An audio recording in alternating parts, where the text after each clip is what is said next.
પેંડા આપણે ગાયના દૂધના છે અને સાકરમાં બને છે. એના બે ક્વોલિટીના બને છે. એક ક્વોલિટી બ્રાઉન છે, એક છે વ્હાઈટ. બ્રાઉન ક્વોલિટી જે છે એના 600 રૂપિયા ભાવ છે અને વ્હાઈટ ક્વોલિટી છે એના 700 રૂપિયા ભાવ છે. ગાયો મારે હાલ 7 ગાયો છે, પણ હજી આગળ ગાયો વધારવાની મારે ઈચ્છા છે.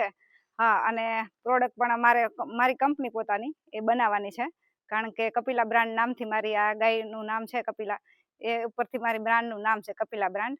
અને હજી પણ આગળ મારે વધવું છે એના માટે. પેંડા આપણે ગાયના દૂધના છે અને સાકરમાં બને છે.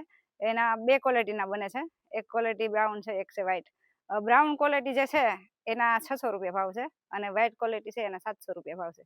વેચાણ અલગ અલગ જગ્યાએ કરું છું. આપણે જે કેનેડા પણ લોકો મંગાવે છે, અમેરિકા મંગાવે છે, ઇંગ્લેન્ડ મંગાવે છે, પછી આજુબાજુ ગામડામાં લોકો ઘરે આવીને પણ લઈ જાય છે. અમરેલી છે, સુરત છે, અમદાવાદ છે, જુનાગઢ છે, આજુબાજુમાં મહિને અંદાજિત 250 થી 300 કિલોનું સેલિંગ થાય છે. એના તો અંદાજિત 1.5 લાખ જેવું છે. પહેલા તો એવી રીતે કે ડેરીમાં દૂધ આપતા અમે લોકો, ત્યારે ભાવ ન મળતા. પછી એવો વિચાર આવ્યો કે ઘરે બેઠા એક ગૃહિણી થઈને ઘરે બેસવું એના કરતાં આપણે ઘરનું પ્રોડક્ટનું ઉત્પાદન કરીએ અને આવી રીતે પ્રોડક્ટ બનાવીને વેચીએ, સારું આપવું છે લોકોને એવી ભાવના છે, એટલે લોકો હોંશે હોંશે લઈ જાય છે. અમે અંદાજિત 7-8 બહેનો છે અને એ બધો મારે હેલ્પ કરે છે મહિલા મંડળની બહેનો. સરકારનો એવોર્ડ તો મળ્યો છે મને, આપણે મહિલા એવોર્ડ મળ્યો છે મને.